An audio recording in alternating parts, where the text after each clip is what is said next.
sur la question de l'épargne, on a entendu une leader politique, Sandrine Rousseau, parler de confiscation. Elle parlait plutôt d'un fléchage. C'est possible de faire ça? Déjà, le fait que dans son esprit, il puisse y avoir un amalgame entre fléchage et confiscation, déjà en soi, c'est vraiment tout sauf rassurant. Là, ça remarque des notes d'une méconnaissance totale du système financier français. La dette française, aujourd'hui, elle est détenue à 50% par des investisseurs français, où elle en parle comme si on partait de zéro et qu'elle venait d'avoir une idée géniale. Une des conclusions de ce qui se passe, on est dans une phase totale d'incertitude sur la retraite. Qu'est-ce que je fais pour mon épargne de demain? Est-ce que j'aurai vraiment quelque chose ou est-ce que je commence d'ores et déjà à constituer une retraite? Notre régime par répartition ne couvrira plus les pensions telles qu'on les connaissait. La loi anti-squat, encadrement des loyers de manière obligatoire dans les zones tendues. Construire 200 000 logements publics par an pendant 5 ans, c'est la fin de la propriété privée dans l'immobilier. Certains signaux qui sont vraiment très inquiétants. C'était une faculté qui était donnée de mettre en place un plafond de loyer.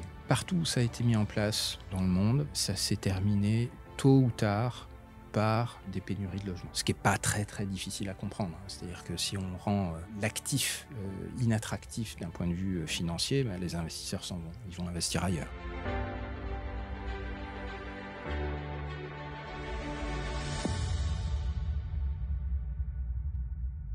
Bonjour à tous. Aujourd'hui, nous vous retrouvons pour un épisode spécial pour décrypter l'impact des élections législatives anticipées sur les épargnants et les investisseurs. Avec moi aujourd'hui, j'ai Pierre-Antoine Burgala. Bonjour Pierre-Antoine. Bonjour Clément. Alors tu es le directeur général d'Iroko, société de gestion en immobilier, notamment en SCPI, et ça fait plus d'une dizaine d'années que tu évolues dans le secteur immobilier. J'ai également Olivier Landrevie. Bonjour Olivier. Bonjour. Et alors toi, pour le coup, tu étais l'ancien directeur général adjoint de la BRED, puis le président de CAFPI, et désormais tu es le fondateur de MoneySmart, un site pour se renseigner sur les actualités financières et économiques. Exactement. Parfait, merci à tous les deux d'être là aujourd'hui. Et pour commencer, on ne va pas rappeler ce qui s'est produit, on se rappelle tous des élections européennes, à la suite desquelles le parti présidentiel ayant été mis en défaut, Emmanuel Macron, le président, a décidé de dissoudre l'Assemblée nationale et donc de convoquer des nouvelles élections législatives. Nous avons eu les résultats définitifs il y a maintenant 3 jours. On est encore un petit peu dans le flou. Néanmoins, l'objectif, sans rentrer dans des débats politiques, c'est donc de comprendre l'impact que cela peut avoir sur les épargnants, les investisseurs. Dans un premier temps, et pour commencer, la question que tout le monde se pose finalement, c'est face à cette assemblée qui est fragmentée, où il n'y a pas de claire majorité, finalement, est-ce que qui que ce soit peut faire grand-chose ? Alors effectivement, je pense qu'il y a un risque très élevé d'immobilisme pendant au moins 1 an, puisqu'on ne pourra plus avoir de nouvelles élections législatives pendant 1 an. Après, c'est un immobilisme qui peut prendre des formes différentes. On sent ces derniers jours qu'Emmanuel Macron essaye malgré tout de s'accrocher à une possible majorité, peut-être en allant chercher du côté LR et du côté des... Pour éviter le PS NFP. plus modérés. Oui. Auquel cas, ce serait une forme de continuation de ce qu'on a eu pendant 2 ans, mais avec sans doute des capacités d'action encore réduites par rapport à ce qu'on avait eu ces 2 dernières années, compte tenu du caractère hétérogène qu'aurait ce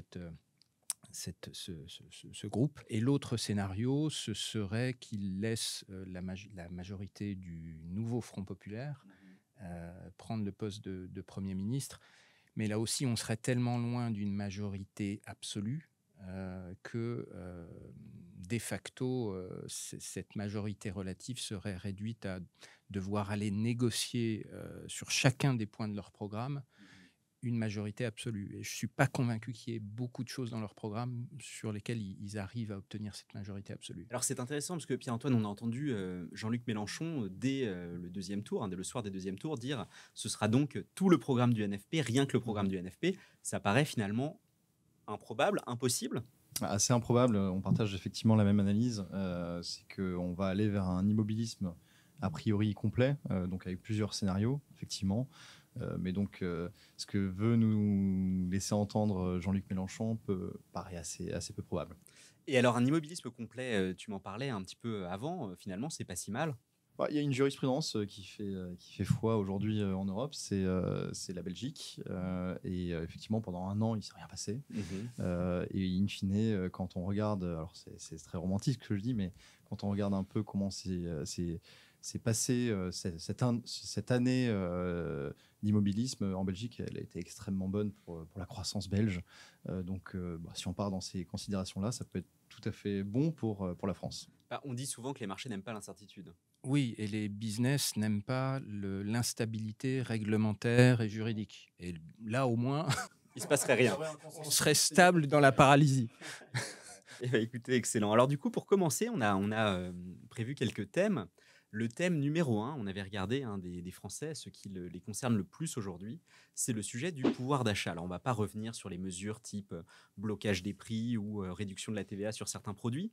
En revanche, la question qu'on se posait, c'était finalement pour un épargnant, est-ce que bien toutes les mesures pour le pouvoir d'achat qui ont été annoncées pourraient finalement mener certains Français à pouvoir épargner plus? Est-ce que c'est possible ou est-ce que c'est un scénario totalement inenvisageable aujourd'hui? Alors, c'est une question éminemment complexe. Moi, ce qui m'inquiète dans le scénario, mais on est vraiment dans de la science-fiction, là, hein, dans le scénario où tous les points du programme NFP seraient appliqués, c'est le caractère inflationniste de beaucoup des mesures qui sont prévues.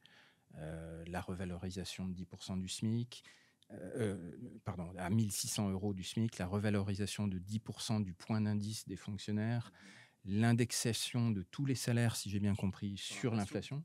Bon, ça, ce sont des choses dont on avait vu dans les années 70 qu'elles avaient. Enfin, ça crée une boucle prix-salaire qui est extrêmement problématique et une inflation sans fin.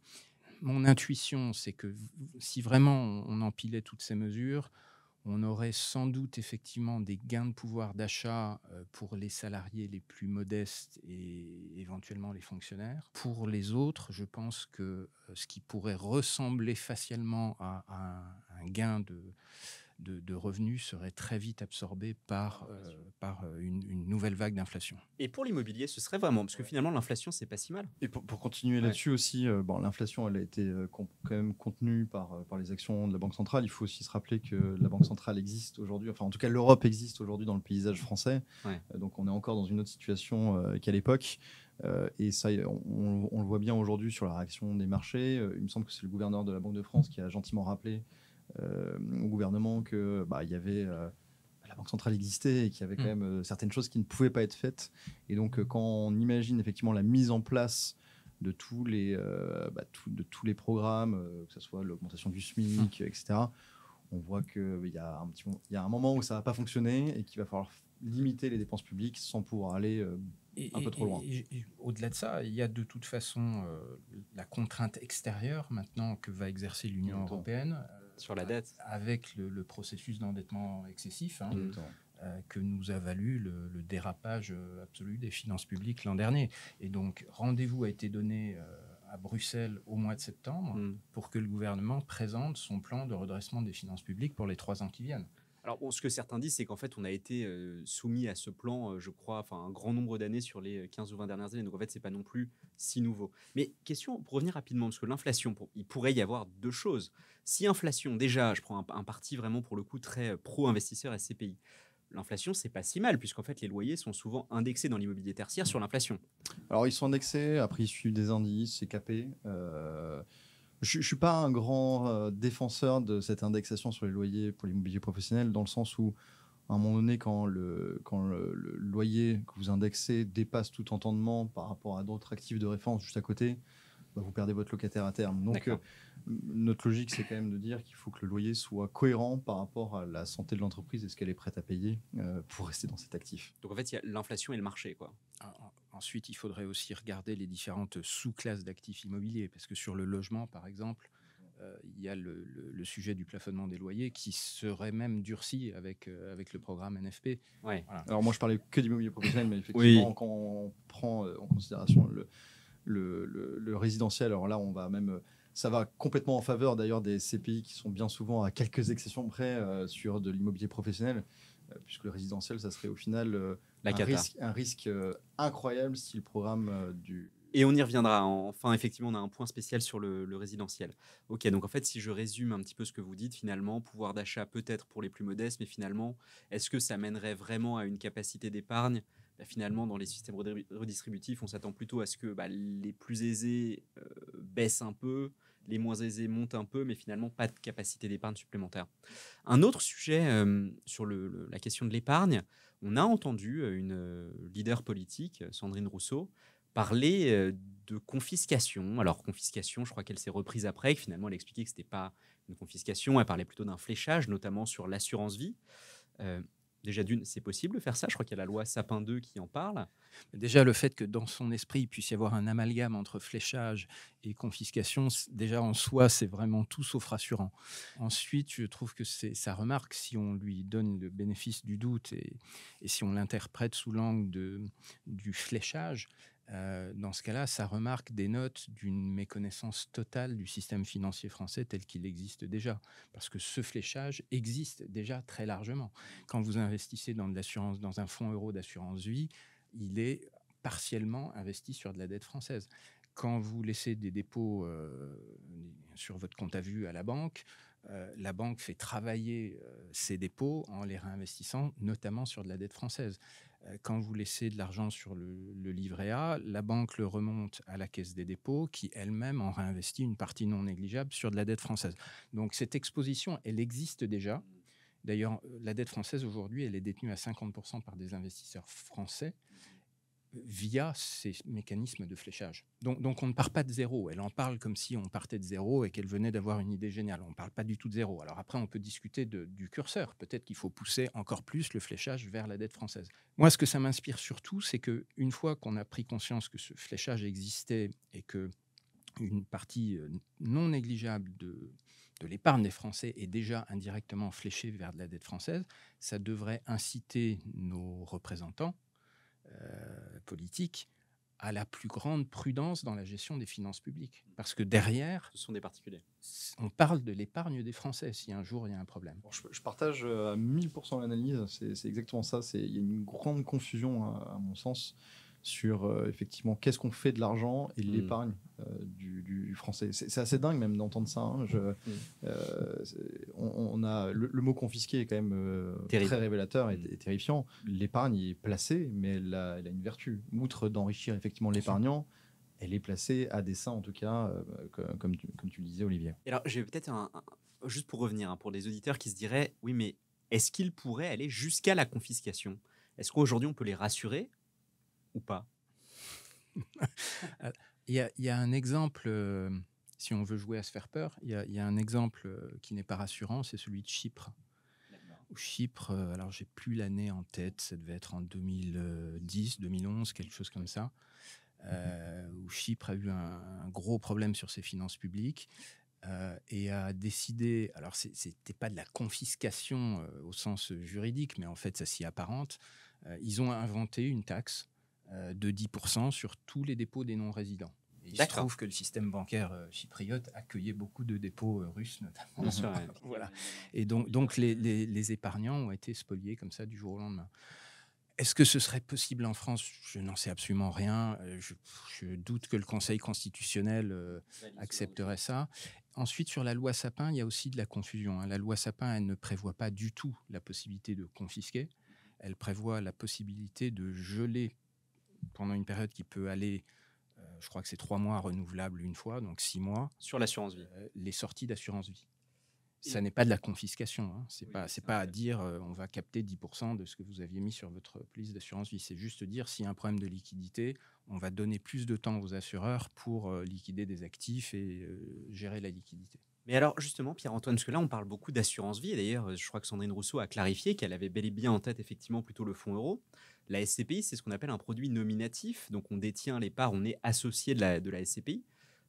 À ma connaissance, il n'y a pas de loi aujourd'hui qui pourrait exproprier un associé. En fait, vous détenez les parts de la SCPI. Non, effectivement, par définition, dès lors qu'on détient de la SCPI au nominatif, parce qu'il y a plusieurs modes de détention quand même dans la SCPI, on peut malgré cela la détenir au travers d'un contrat d'assurance vie, auquel cas on détient plutôt des UC, et c'est l'assureur qui détient les parts, c'est ça. Des parts de la SCPI. Mais effectivement, on est associé de la SCPI, donc il n'y a pas de spoliation possible à ce niveau-là. Ok, bon, je pense que c'est bien de le clarifier. Même dans le cas des UC, ça impose à l'assureur une gestion vraiment ségrégée de ses actifs. Donc, il n'y a pas de possibilité d'expropriation, à mon sens.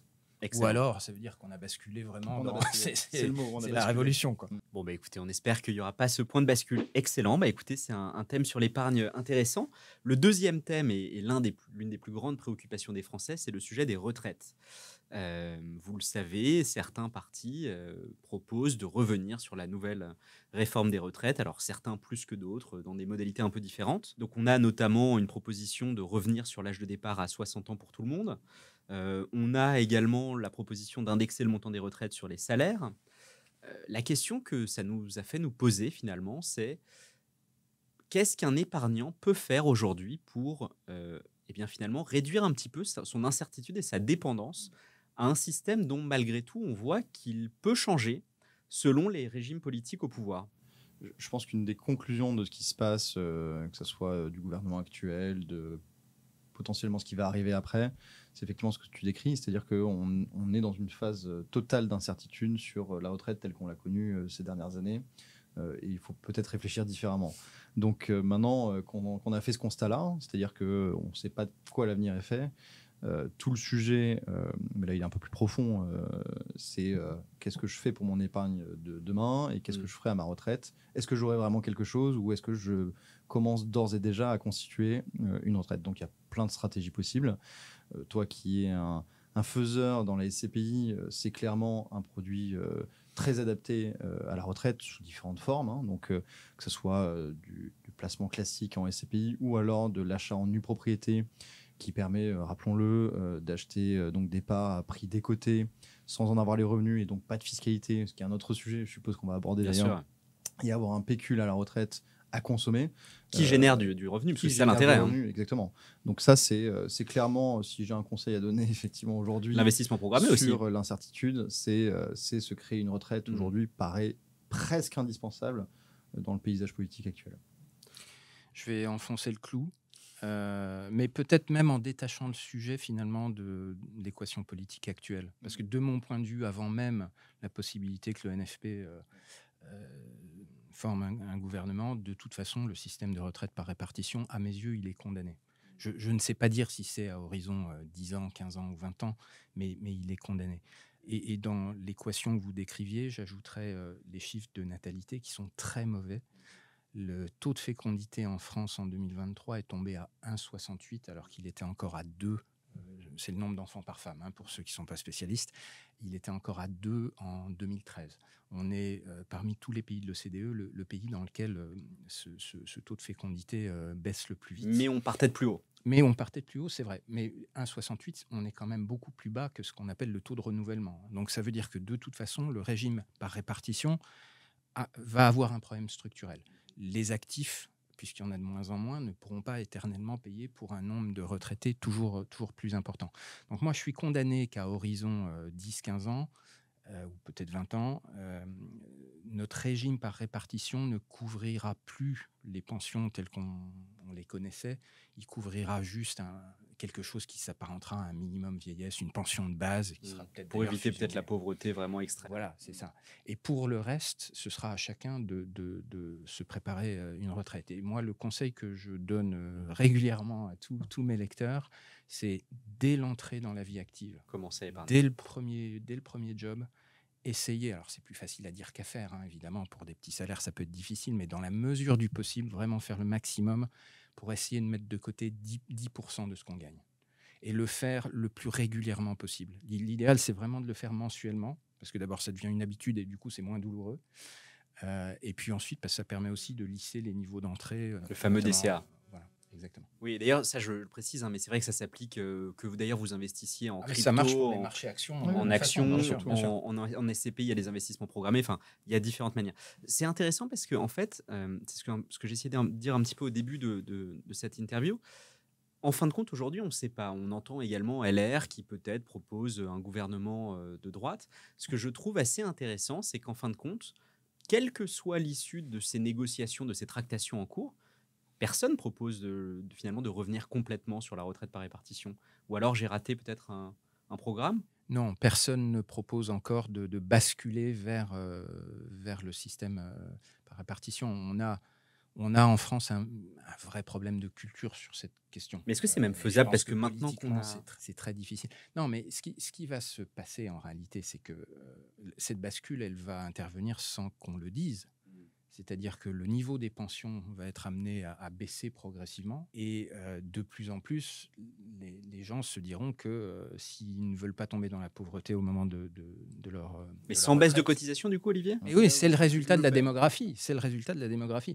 On a malheureusement, enfin, on a une génération précédente, peut-être celle de nos parents et la mienne, vous êtes un peu plus jeune, je pense, mais qui a vécu du déséquilibre inverse. Voilà, des gens qui sont aujourd'hui à la retraite, une retraite qui sont payées par un nombre d'actifs encore élevé, bon, mais c'est en train de s'inverser. Donc, il n'y a pas de mystère. C'est arithmétique. On ne pourra pas maintenir ce niveau de pension. Alors, la façon dont ça se fait aujourd'hui, il faut quand même en avoir conscience. Ça se fait, enfin, on arrive à maintenir le niveau de pension qu'en accumulant de la dette dans des proportions qui sont colossales. L'an dernier, les subventions de l'État, donc directement dans le budget de l'État, pour mettre à l'équilibre le régime de retraite de la fonction publique, parce que c'est lui qui est déficitaire, hein, c'est pas le régime privé, c'est 56 milliards.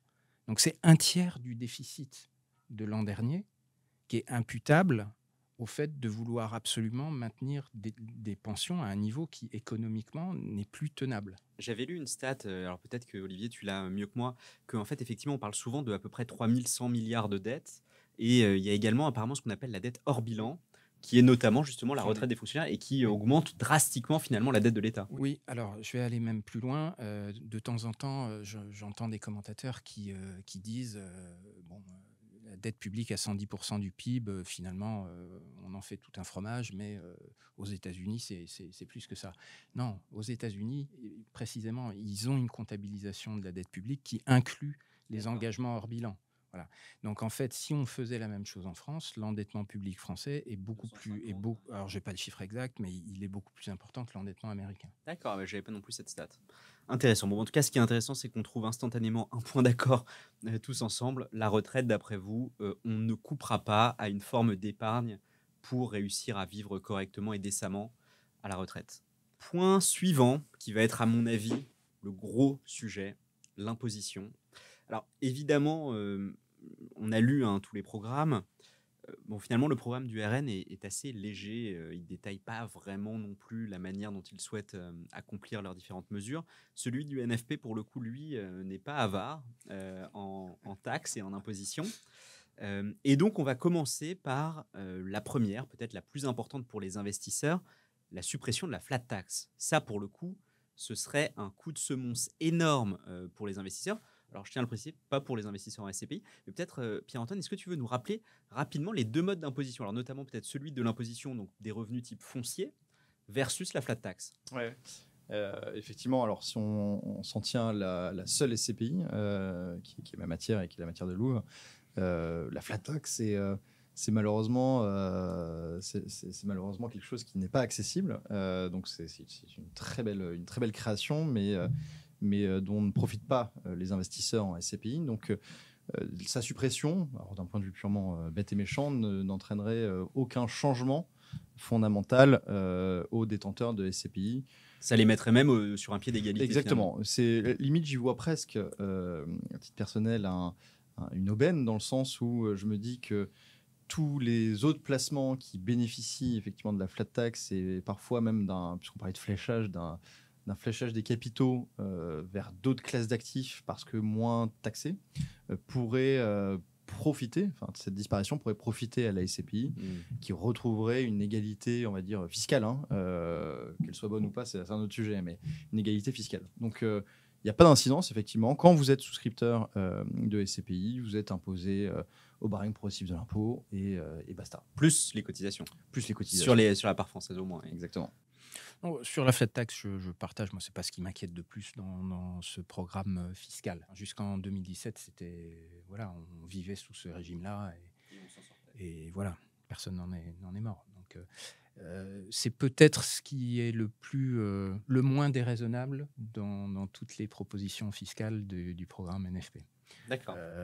Je suis beaucoup plus inquiet de ce qu'ils annoncent sur l'impôt sur le revenu. D'accord. Bon, on va y venir, avec effectivement. Des tranches qui montent jusqu'à 95%. Bon, ce ne sera jamais validé par le Conseil constitutionnel qui avait déjà retoqué François Hollande quand il avait tenté de mettre 75%.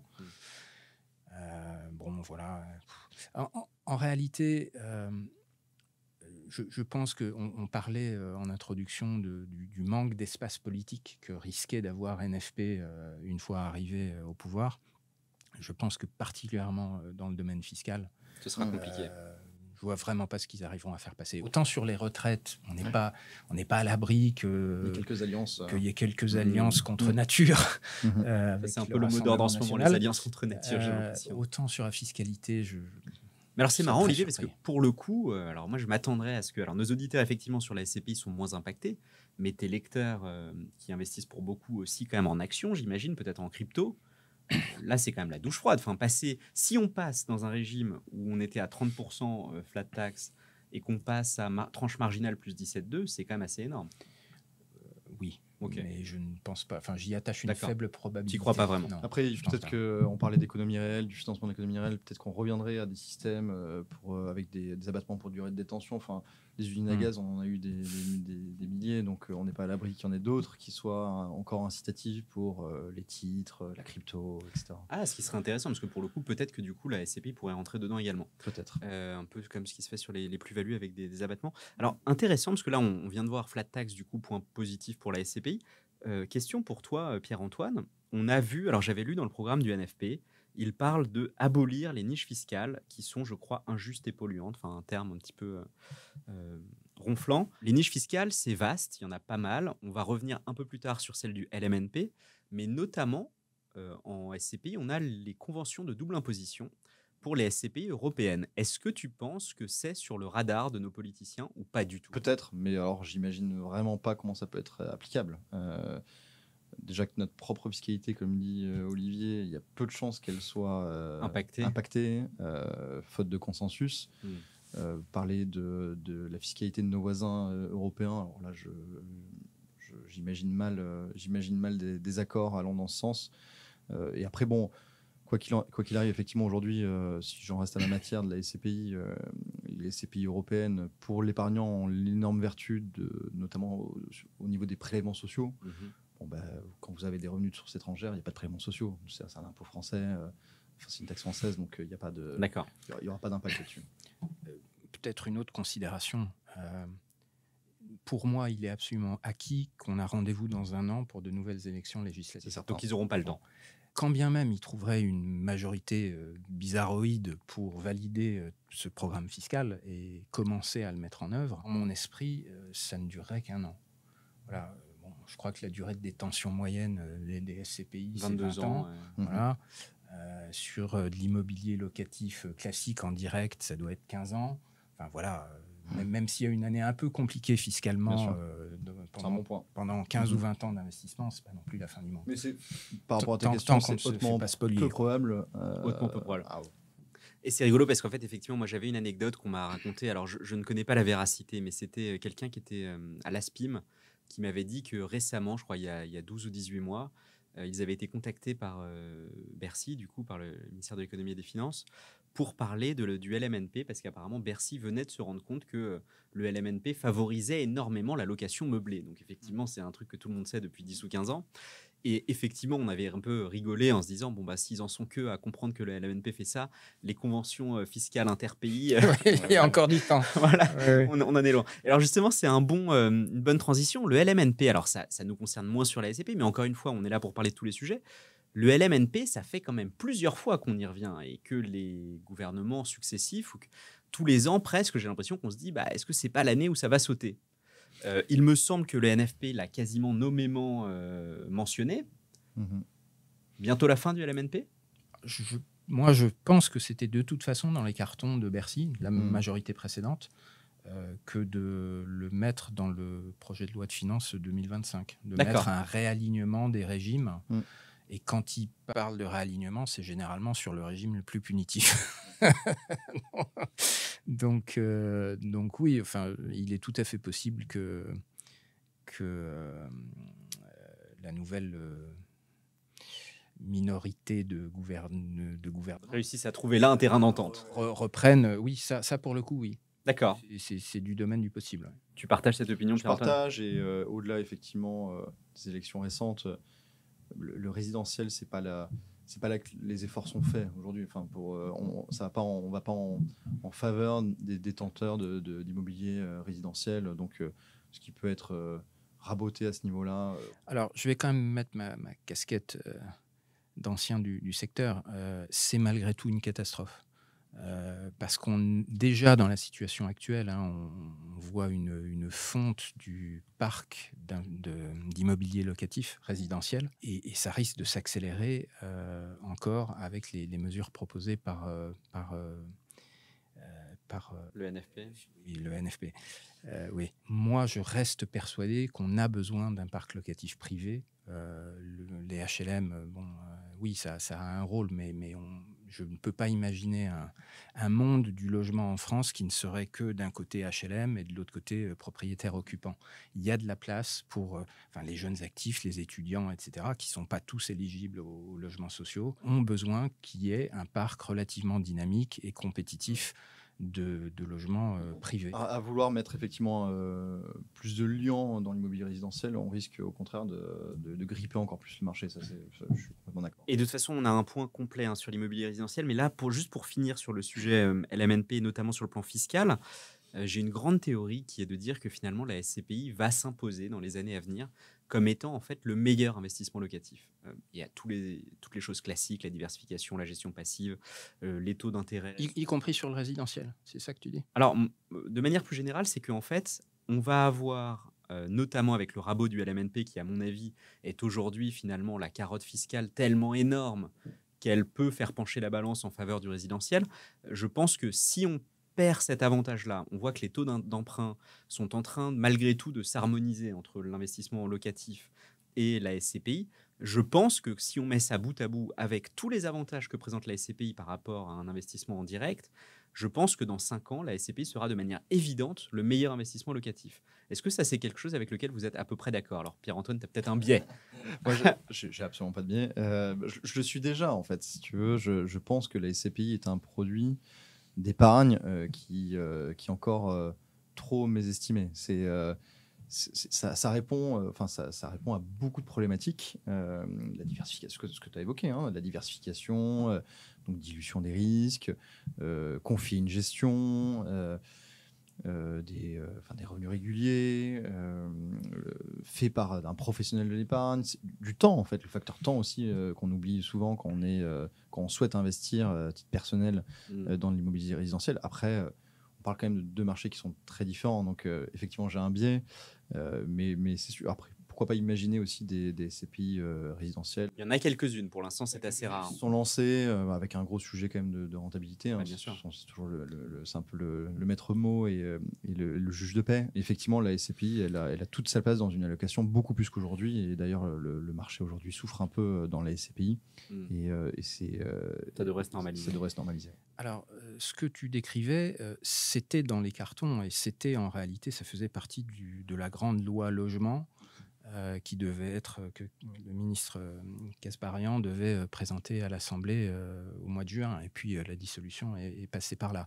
Mais parmi ces propositions, il y avait l'idée de remplacer Pinel, donc, qui est condamné maintenant, donc remplacer les avantages fiscaux Pinel qui étaient à destination directe des particuliers, les remplacer par un avantage fiscal sur le logement à loyer intermédiaire.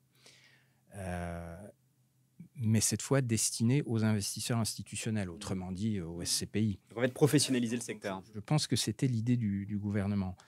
Moi, je suis assez partagé sur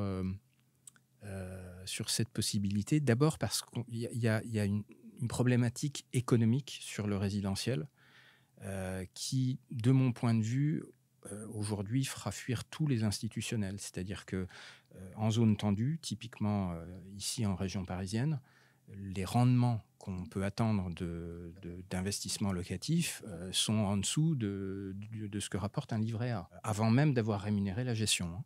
Si vous transformez ça en produit financier type SCPI, j'ai peur que les rendements soient bien en dessous du point d'attractivité pour la clientèle. Alors que il y a de l'irrationalité dans ce que je vais dire, mais quand vous laissez les particuliers en direct faire ces investissements, la rationalité n'est pas la même, disons. C'est-à-dire qu'il y a un rapport à la pierre, on sait que ça protège, qu'on pourra le transmettre à ses enfants, que peut-être un jour on occupera ce logement soi-même. Le rapport n'est pas le même et du coup la question du rendement locatif est moins mordante qu'elle ne l'est sous un format institutionnel. Enfin, c'est un vaste sujet, là pour le coup, un vaste débat, mais il y a effectivement un côté affect irrationnel propre au résidentiel en France qui est...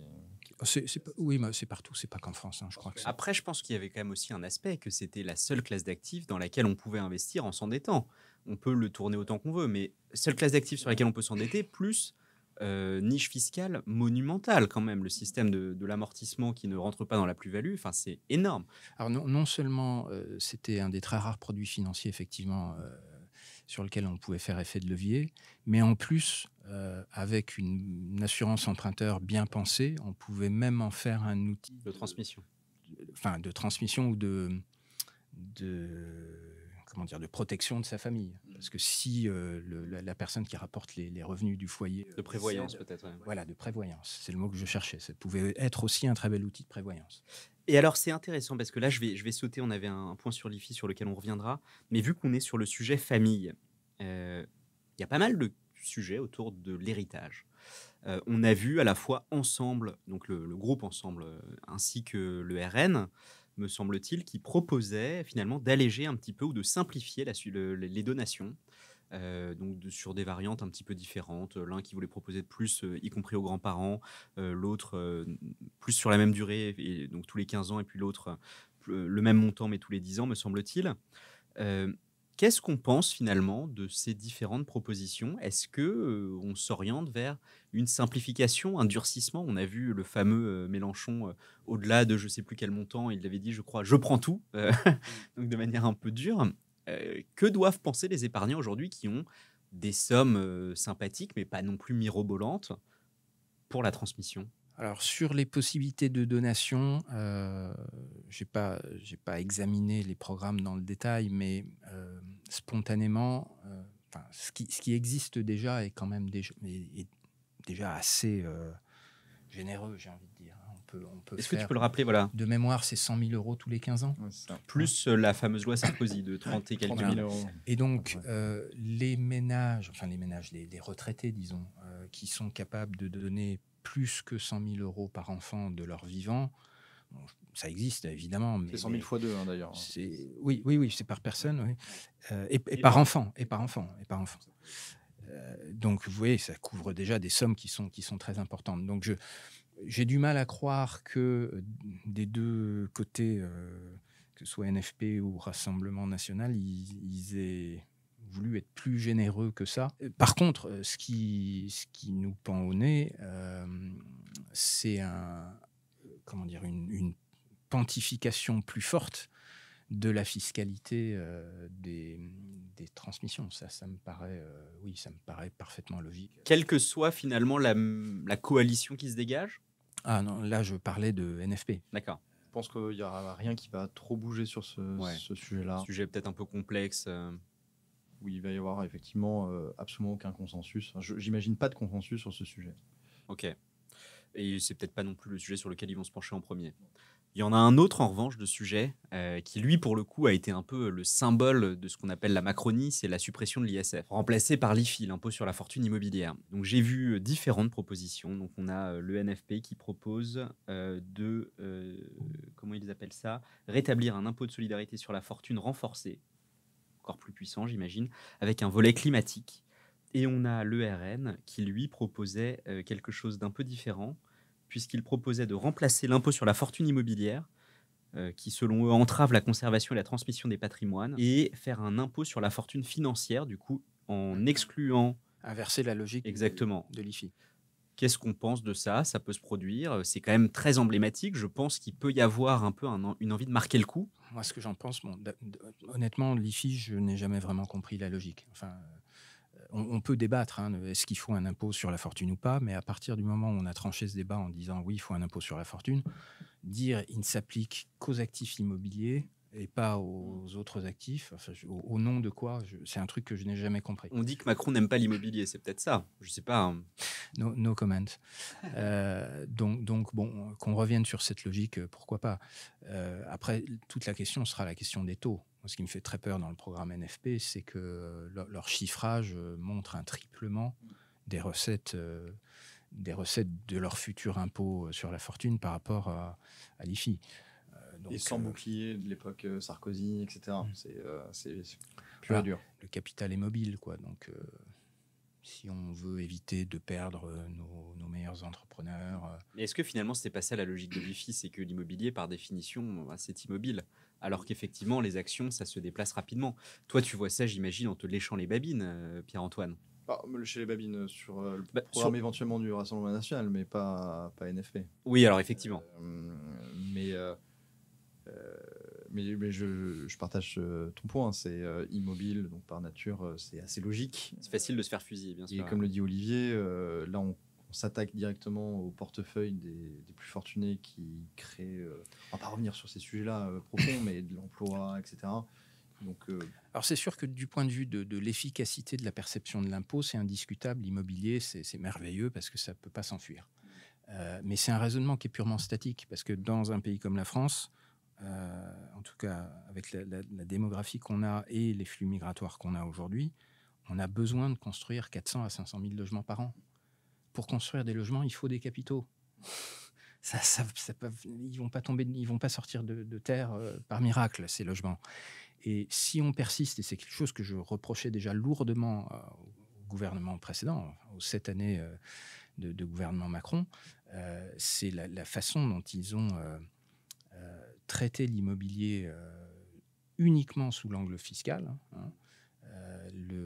La contribution nette de l'immobilier, quand on regarde les recettes que ça rapportait à l'État et qu'on défalque les charges liées à certains régimes fiscaux ou autres, est passé de 13 milliards par an en 2010 à 54 ou 55 milliards.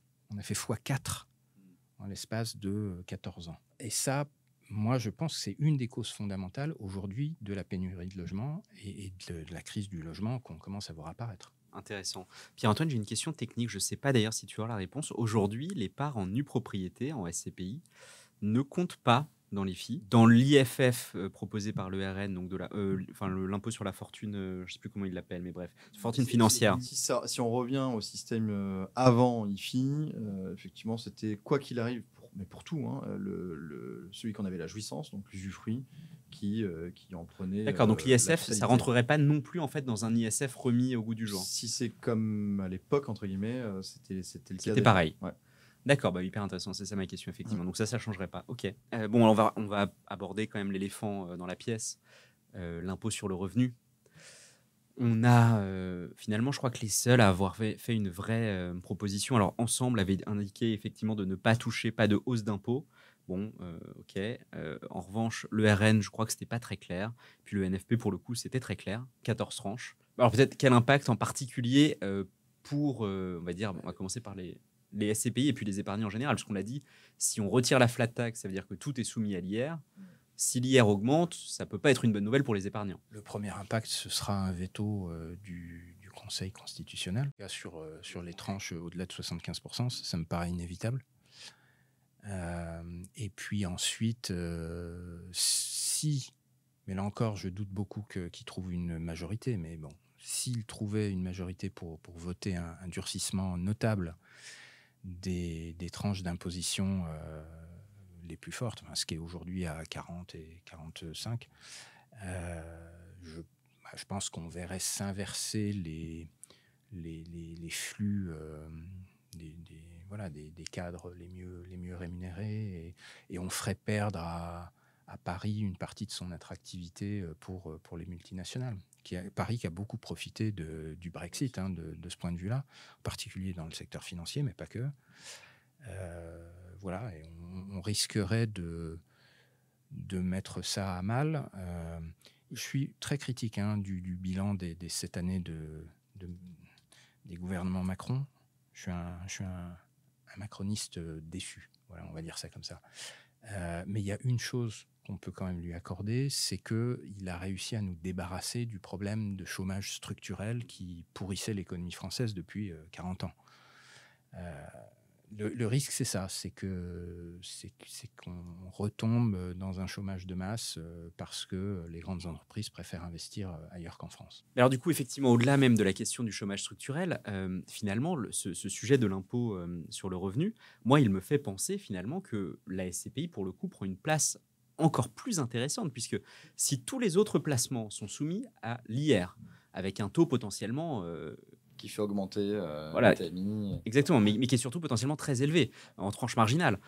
Là où les SCPI européennes vont être beaucoup plus intéressantes. Ouais. Ta réflexion est vraie pour les SCPI européennes.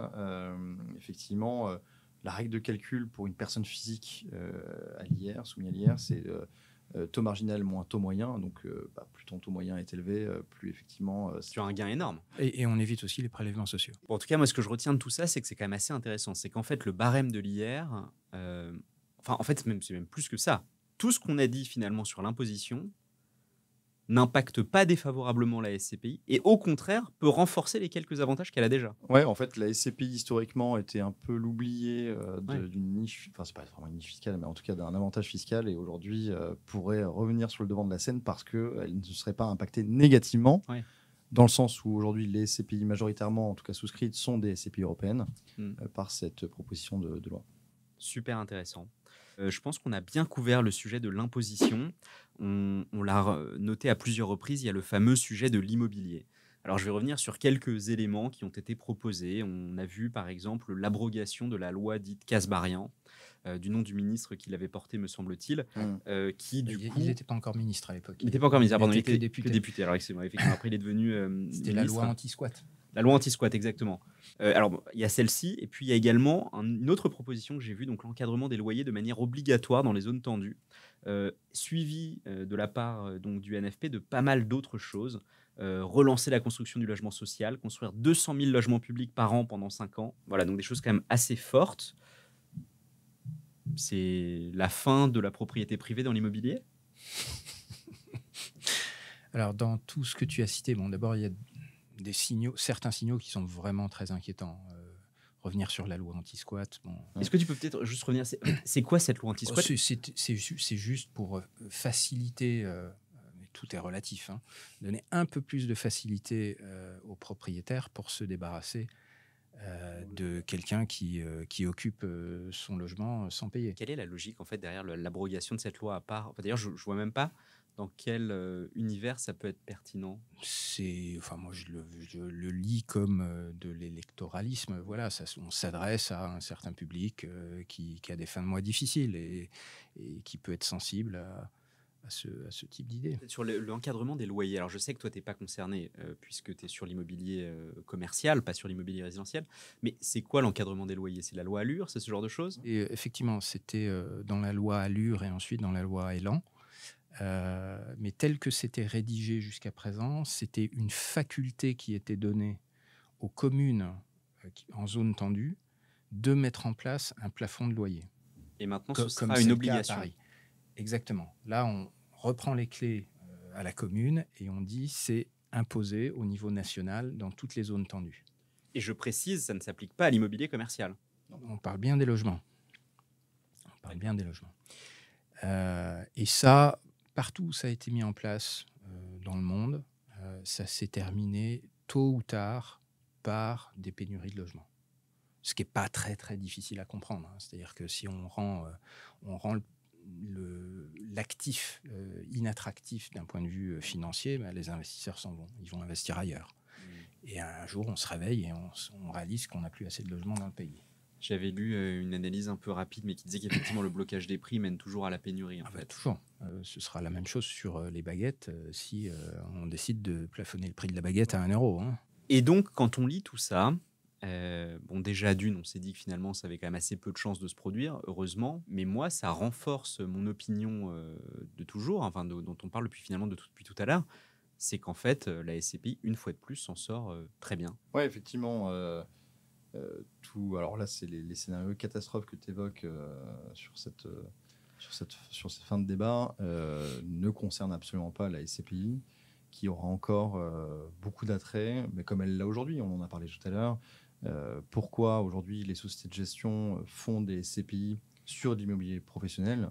C'est qu'on sort de tout affect, c'est que vous êtes face à l'offre et la demande des entreprises, du réel, et que vous allez chercher des rendements qui sont suffisamment élevés pour attirer l'investisseur, et effectivement qui sont au-delà, en dehors de toutes ces lois qu'on pourrait voir passer, même si j'y crois peu, hein, effectivement. Mais tu as quand même des lois, je pense par exemple au décret tertiaire, parce que je pense à ça parce que le RN, me semble-t-il, avait une proposition de réduire la charge normative, et il me semble qu'ils avaient en tête notamment le DPE, cette règle sur les bâtiments, la rénovation énergétique. Ouais. Vous avez quand même aussi, même dans l'immobilier commercial, quelques éléments sur le sujet. Oui, mais évidemment, après, ils ne sont pas incompatibles avec de la performance. Tu peux aligner de l'engagement et de la performance. Tu peux même te servir de tes obligations d'amélioration énergétique pour créer au final de la valeur dans tes actifs. Bon, donc des lois, c'est pas forcément mauvais, hein, c'est pas forcément restrictif. Là, on parle quand même d'une loi anti-squat qui disparaîtrait. Enfin, on est sur un ou du plafonnement de loyer massif qui serait quand même très dommageable pour l'investisseur et pour le résidentiel, et effectivement très en faveur de l'immobilier commercial. En tout cas, à court terme, même si on ne sait pas si ce genre de lois vont passer, à court terme, la SCPI, dans cette période d'incertitude, a l'énorme avantage d'offrir de la visibilité à l'épargnant sur ce qui va se passer ou pas sur son épargne. Excellent. Alors, les points que je surveillerai quand même, je suis d'accord globalement avec ce que tu dis, les points que je surveillerai quand même dans un environnement, on va dire, sous gouvernance NFP, ce sont les taux de vacances, parce qu'on pourrait avoir des faillites d'entreprise, hein, et les coûts de financement. Parce que le grand risque qu'on a devant nous, qui n'est pas seulement imputable à NFP d'ailleurs, hein, qui est aussi imputable à la mauvaise gestion des finances publiques depuis au moins 3 ans, c'est la possible hausse des coûts de financement qu'on a déjà commencé à voir sur l'OAT 10 ans dans des proportions encore raisonnables depuis la dissolution, mais qui pourrait s'accélérer, je le mets au conditionnel, hein, si on avait un gouvernement NFP très proactif. Et ça, il faut bien se dire que ça rejaillit, quand on voit les taux de l'OAT qui montent, ça rejaillit en fait sur le coût de financement de tous les acteurs de la vie économique, quand ils empruntent pour acheter un appartement, etc., etc. Donc on a peut-être ça face à nous. Effectivement, c'est un point clairement à mettre en avant. L'OAT 10 ans, on va voir comment elle se comporte. Effectivement, dans les pour l'instant, elle est stable semaines, à peu près. Elle est assez stable. Elle est à 3,25. Elle a pris 30 centimes depuis la dissolution. On a un comportement qui est moins bon que notre voisine allemande, par exemple, mais ça reste encore cohérent. Effectivement, on peut imaginer des faillites d'entreprises françaises à venir. Et c'est là où je vais revenir sur des fondamentaux de la SCPI. C'est-à-dire que la SCPI, encore une fois, on est dans un véhicule collectif qui a vocation à investir dans plein d'immobilier. Ouais, la diversification protège. Donc je reviens sur la diversification. On a parlé beaucoup d'Europe. C'est aussi la vertu des SCPI actuellement, c'est d'aller chercher des entreprises européennes, parce que quand on achète de l'immobilier via SCPI, on achète certes du foncier, mais on achète aussi un locataire. Donc oui, c'est un warning, il faut l'avoir en tête, mais c'est la vertu de la SCPI, c'est de pouvoir survivre à une faillite d'un locataire. 2 questions pour bien clarifier. Une pour toi, Olivier, juste pour bien comprendre. Parce que là, tu parlais du taux de l'OAT, mais il me semble, peut-être à tort, que l'OAT représente plutôt la confiance des investisseurs envers l'État français. Que ça n'a pas nécessairement un impact sur les coûts de financement, puisque c'est plutôt les taux directeurs de la BCE qui impactent ça. Alors si, parce qu'en fait, indirectement, si. Directeur financier de banque, il a un choix à faire entre sur la prime faire crédit aux particuliers pour qu'ils achètent des appartements et des maisons, ou investir sur l'OAT.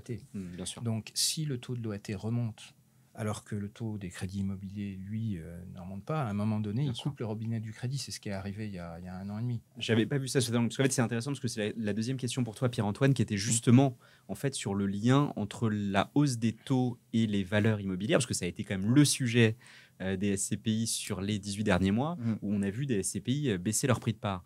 Donc effectivement, un cas un peu catastrophe pourrait du coup voir s'inverser la tendance qu'on observe maintenant. On avait un peu atteint le point bas, où on se disait que le prix de l'immobilier allait remonter plutôt, enfin en tout cas au moins stagner. Comment tu l'envisages? Est-ce que d'après toi, c'est un risque? On en revient à mon point de tout début de débat, hein, c'est que tout cela est très hypothétique et il y a quand même au-dessus de nous une institution qui s'appelle l'Europe et qui fait qu'in fine, on ne peut pas imaginer n'importe quel scénario. Effectivement, l'immobilier, quel qu'il soit, est corrélé au taux.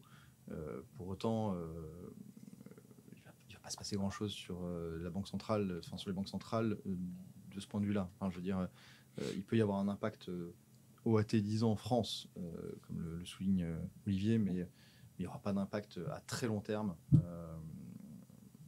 sur l'immobilier. Et de toute façon, vous achetez de l'immobilier partout en Europe. Donc en fin de compte, c'est intéressant parce que la conclusion moi, que j'avais, hein, c'était finalement cette question, mais qu'on aborde depuis tout à l'heure, sur un potentiel risque de déclassement. C'est-à-dire qu'on voit tous les journaux internationaux s'indigner ou en tout cas s'interroger sur la capacité du pays à être gouverné dans ces conditions.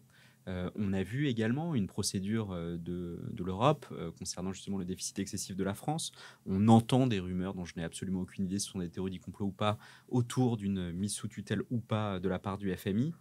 Mais du coup, effectivement, en fait, la recommandation aujourd'hui, ce serait diversifiez-vous. C'est une super reco. Continuer à investir et diversifier sur le plan géographique, ça me paraît deux très bonnes recommandations dans la période actuelle. Merci à tous les deux, c'était un plaisir absolu de faire cet épisode.